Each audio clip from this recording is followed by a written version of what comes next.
Hello everyone. इस book से हम लोग साइंस कवर करने वाले हैं जो एनसीईआरटी बेस्ड है। क्लास 8 का 4th चैप्टर तक कंप्लीट कर चुके हैं। आज हम लोग 5वां चैप्टर स्टार्ट करते हैं। 5वां चैप्टर है कोयला और पेट्रोलियम। पहला क्वेश्चन है, विश्व का पहला तेल कुआं निम्नलिखित में से कहाँ प्रवेदित यानी ड्रिल किया गया था?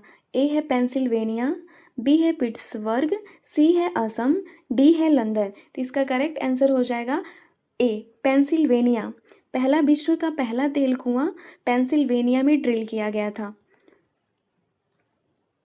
भारत में तेल असम, गुजरात, बॉम्बे हाई और गोदावरी तथा कृष्ण नदियों के बेसिन में पाया जाता है। दूसरा क्वेश्चन है, मौत और अन्य कीटों को भगाने हेतु प्रयोग में लाई जाने वाली नैफ्थलीन की गोलियां निम्नलिखित में से किससे प्राप्त की जाती है? इसमें से बताना है कि नैफ्थलीन की गोलियां किससे प्राप्त की जाती है। ए है कोक, बी है कोलतार, सी है कोल गैस, डी है सीएनजी। तो जो नैफ्थलीन की गोलियां हैं वो कोलतार से प्राप्त की जाती है, इसीलिए हमारा करेक्ट आंसर हो जाएगा ऑप्शन नंबर बी। तीसरा क्वेश्चन है, कौन सा जीवाश्म ईंधन है? इसमें से आपको बताना है कि कौन जीवाश्म ईंधन है। ए है, पहला है कोयला, दूसरा है पेट्रोलियम, तीसरा है प्राकृतिक गैस। तो इसमें से चूज करना है कि कौन है। तो इसमें तीनों ही जीवाश्म ईंधन है, इसीलिए पहला, दूसरा और तीसरा तीनों करेक्ट हो जाएगा। किस ऑप्शन में दिया हुआ है? तो ऑप्शन नंबर डी हमारा करेक्ट हो जाएगा। चौथा क्वेश्चन है, पेट्रोलियम के परिष्करण से प्राप्त उत्पाद हैं। पहला डीजल, दूसरा मिट्टी का तेल, तीसरा है पैराफिन मोम, चौथा है स्नेहक तेल। तो पेट्रोलियम से चारों ही चीज़ें उत्पाद की जाती है। डीजल भी है, मिट्टी का तेल भी है, पैराफिन मोम भी है, स्नेहक तेल भी है। तो इसीलिए हमारा करेक्ट आंसर हो जाएगा उपर्युक्त सभी। ऑप्शन नंबर सी करेक्ट हो जाएगा।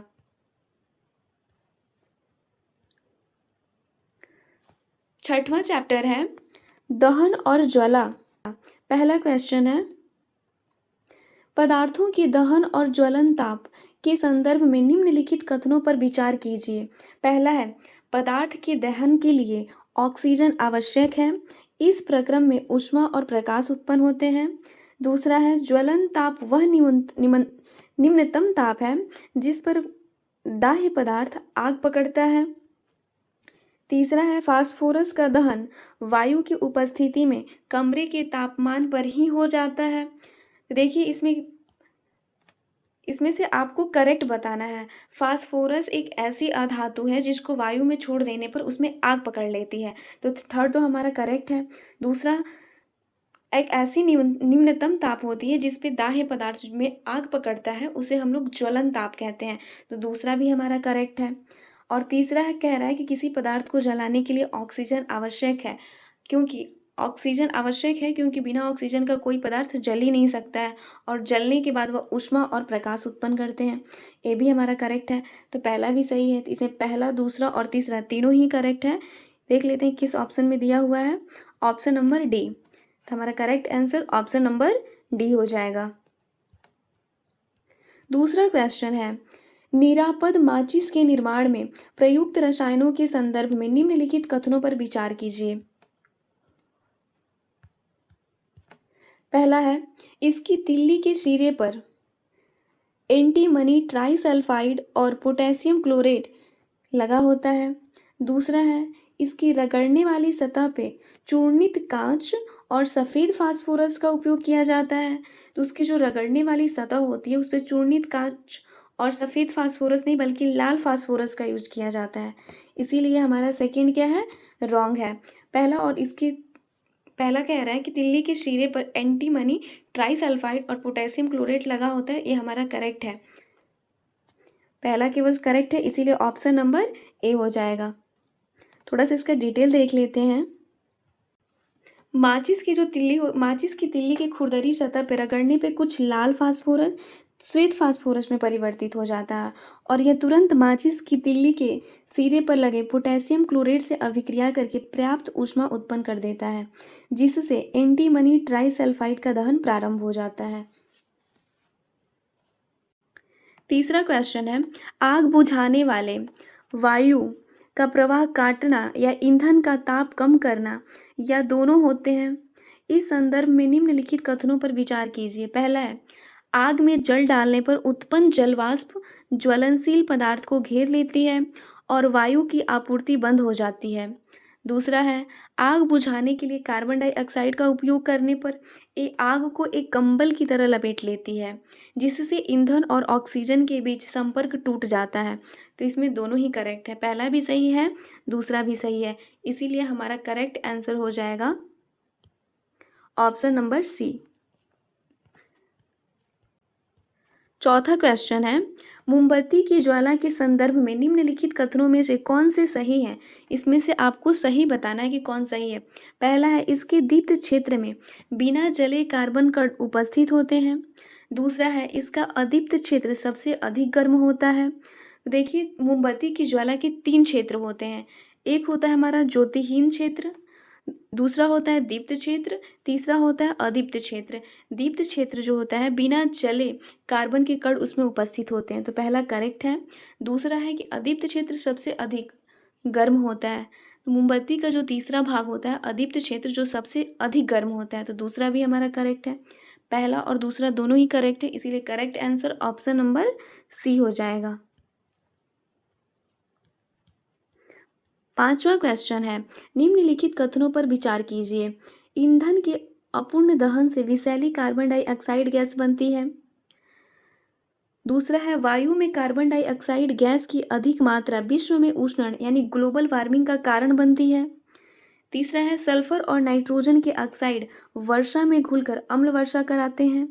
देखिए, दूसरा और तीसरा हमारा करेक्ट है, इसीलिए इसका correct answer option number B हो जाएगा। छठवां क्वेश्चन है, आदर्श ईंधन के बारे में असत्य कथन बताना है। इसमें से बताना है कि कौन आदर्श ईंधन के लिए गलत है, उसको गलत असत्य को चूज करना है। ए है, यह सस्ता, आसानी से उपलब्ध तथा वहन योग्य है। बी है, यह ऐसी गैसें या अवशिष्ट नहीं छोड़ता जो पर्यावरण को प्रदूषित करते हैं। सी है, यह आसानी से जलने वाला तथा इसका ऊष्मीयमान उच्च होता है। इसमें ए, बी और सी तीनों ही करेक्ट है।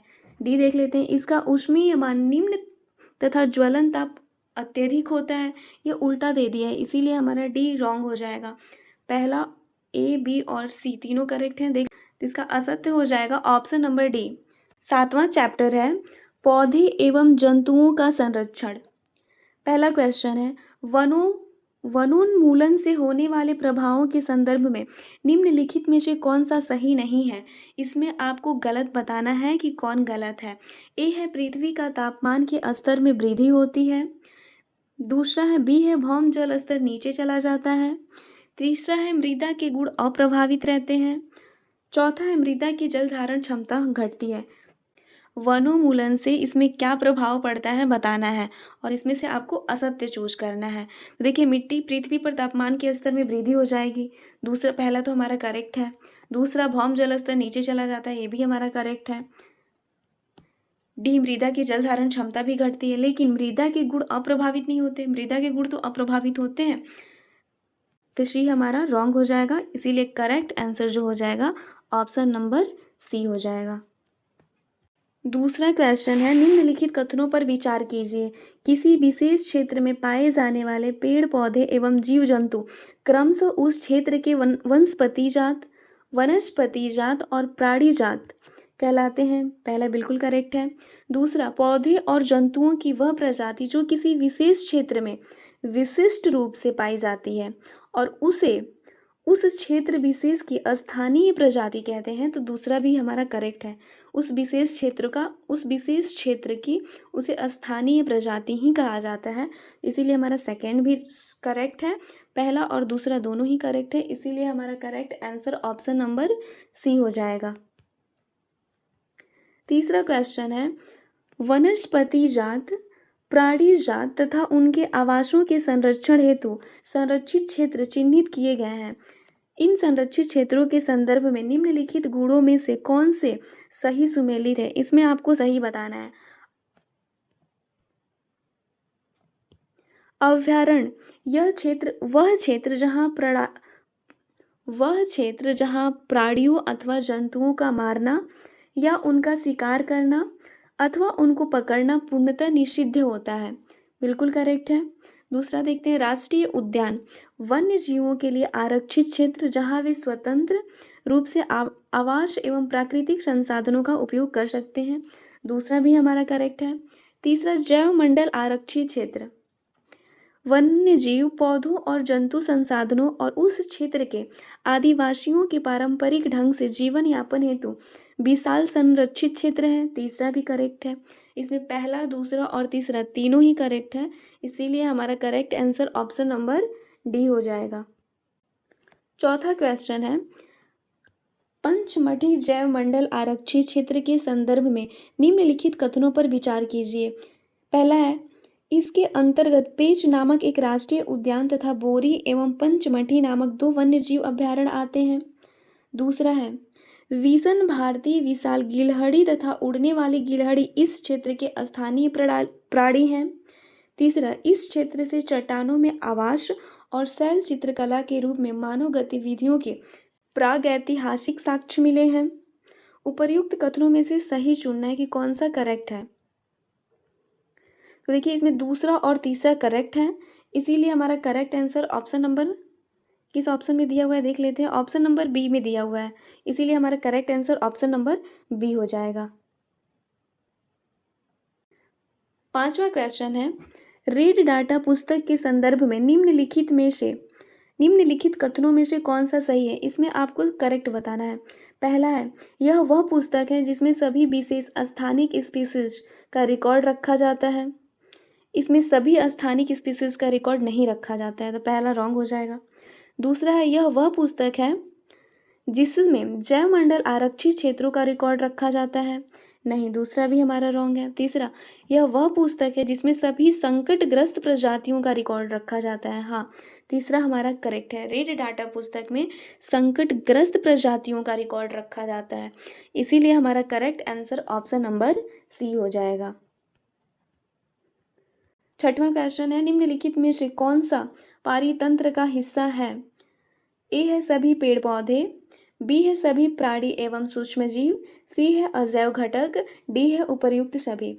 तो इसमें पहला ए बी सी तीनों ही क्या है, इकोसिस्टम का हिस्सा है, इसीलिए हमारा correct answer option number D हो जाएगा। आज के लिए बस इतना ही रखते हैं, कल से हम लोग 8वां चैप्टर स्टार्ट करेंगे। अगर आपको वीडियो पसंद आए तो प्लीज़ लाइक एंड सब्सक्राइब करें। Thank you watching this video.